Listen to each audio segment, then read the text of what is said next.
J'ai été un peu longue, hein, pardon. Merci. Philippe Lotiot, vous êtes rapporteur spécial patrimoine. Vous avez la parole pour 3 minutes.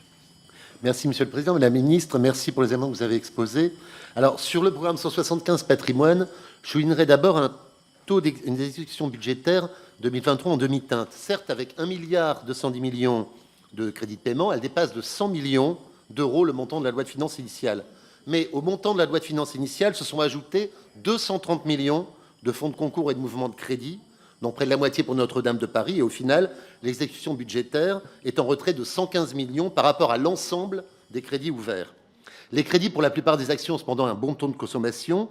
Les grands projets patrimoniaux ont même surconsommé, 63,5 millions pour 40,5 ouverts, essentiellement pour la Cité internationale de la langue française. Cela peut poser à terme un souci concernant les restes à payer, souligné par la Cour des comptes, qui indique que le ministère, je cite, s'expose à un risque de demande de crédit de paiement dans les années futures très supérieur à ses disponibilités.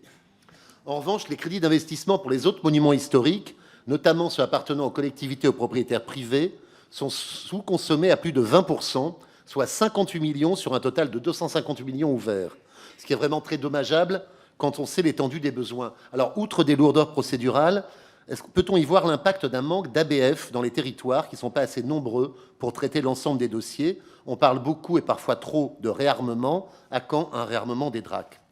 On peut aussi regretter les problèmes d'ingénierie des petites collectivités pour les monuments non inscrits, alors que là aussi, il y a beaucoup à faire. Pourrait-on envisager un fonds d'amorçage pour aider l'émergence d'agences départementales dédiées qui, dans certains cas, ont fait leurs preuves?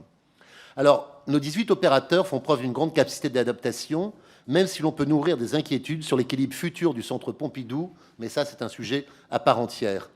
En revanche, la sous-consommation ponctuelle ne doit pas cacher le manque de moyens qui demeure pour le patrimoine monumental. J'avais souligné dans un rapport d'évaluation sur la sécurité des cathédrales, les 12 millions sanctuarisés à cette fin ont été salvateurs, mais à quand une enveloppe spécifique pour les anciennes cathédrales, propriété des collectivités? Évidemment, la puissance publique ne peut pas tout et le recours aux fonds privés doit se développer. On note d'ailleurs que le budget des dépenses fiscales a atteint un record avec 237 millions d'euros, notamment du fait de l'acquisition d'un tableau de caillebotte Trésor national et visiblement d'un accroissement des travaux des propriétaires privés sur leur patrimoine historique, et c'est tant mieux.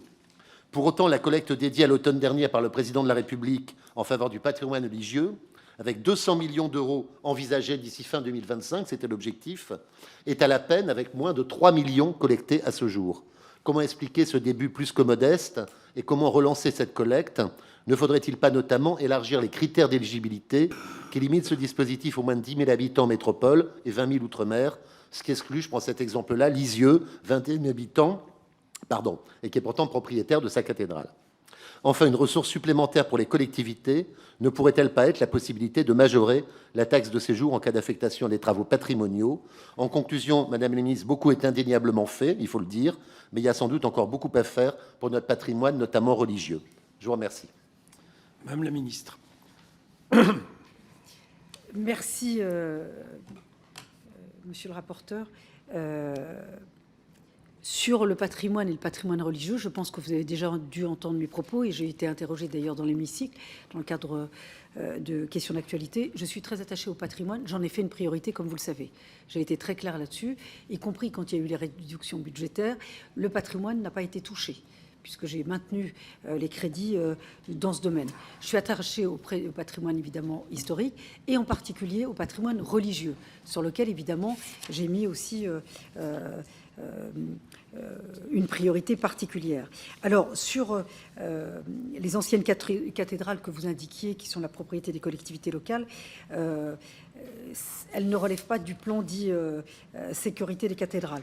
Il y a deux choses. Sur le patrimoine historique, dès lors où ils sont éligibles à la protection patrimoniale, ils peuvent bénéficier de subventions. Vous savez qu'il y a beaucoup... Moi, je me suis rendu compte, quand on a un peu listé le patrimoine qu'on pourrait évidemment être amené à protéger, beaucoup n'ont pas cette protection patrimoniale qui ouvre évidemment une protection de l'État, c'est-à-dire la subvention.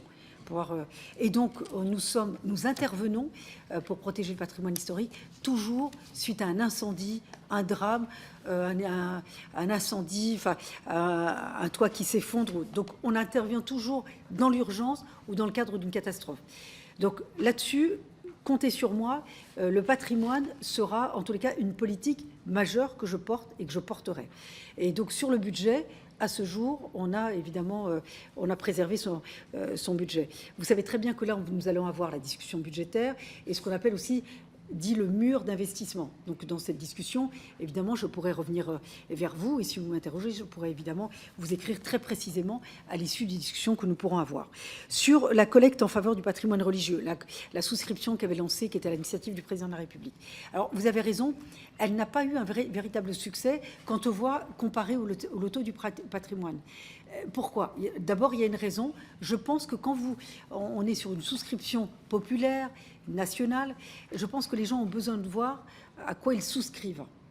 Et donc, nous allons, dans le cadre de cette souscription, individualiser le patrimoine, parce qu'il y a des gens qui veulent souscrire pour une église qui est à côté de chez eux, ou en tout cas de voir pour lesquels... Donc, on va changer la donne. Je pense que ça marchera, évidemment, beaucoup mieux là-dessus. Sur les ABF, moi, comme vous le savez, contrairement à ce que peuvent penser peut-être certains, moi, je soutiens totalement les ABF. Il peut y avoir, dans certains endroits, des ABF qui peuvent être un peu plus, j'allais dire, tatillons que d'autres. Et puis, je les compare toujours aux inspecteurs des impôts. Voilà. Ils sont utiles, voire très utiles. Et moi, je prends toujours... Alors, moi, j'aime pas cette expression, mais c'est une expression qu'on emploie. C'est quand même les gardiens de la lutte contre la France moche, hein, un peu. Et donc, les ABF, je souhaite aussi les renforcer. Je vais les renforcer dans leur mission et les renforcer aussi dans leurs effectifs. Donc ça, c'est un sujet, évidemment, que nous aurons ensemble. Sur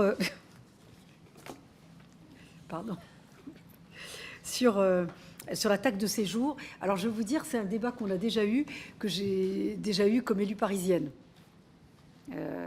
De savoir est-ce qu'on mettait en contribution, c'est une discussion qu'on doit avoir. Parce que là, la taxe de séjour, la discussion ne doit pas concerner uniquement le ministère de la Culture. Ça peut être une très bonne opportunité, surtout si la taxe de séjour concerne des hôtels, par exemple, évidemment, j'allais dire qu'on qualifie de palace, qu'on n'est pas à 3 € près.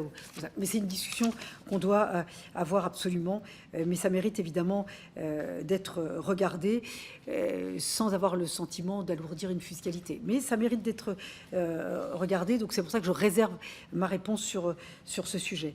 Je crois que je vous ai répondu. Sur l'ingénierie, sur le fonds d'amorçage, l'ingénierie patrimoniale des services de l'État, non seulement elle existe, mais elle va être renforcée. Et d'ailleurs, je parle aussi sous le contrôle de Virginie Duby-Muller, dans le cadre des annonces que je ferai dans le cadre du printemps de la ruralité. L'ingénierie dédiée patrimoniale sera aussi une grande annonce. Parce que tous les élus locaux, enfin ruraux notamment, nous avons consulté, la demande, c'est comme la ruralité, l'accès à la culture, première demande, la mobilité.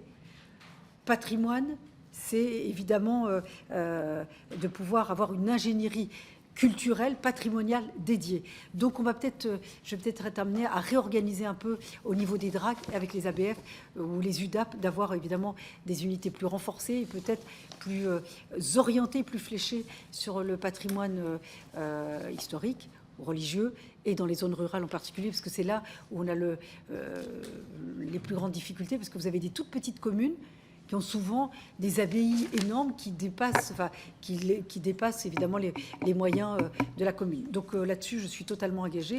Et si j'ai pas répondu précisément et si je n'ai pas les réponses, je suis à votre disposition, évidemment, pour vous répondre plus précisément. Et les points que je laisse ouverts, ils sont en discussion. Ceux que je vous ai indiqués seront annoncés dans quelques temps. Merci. Monsieur Denis Massier.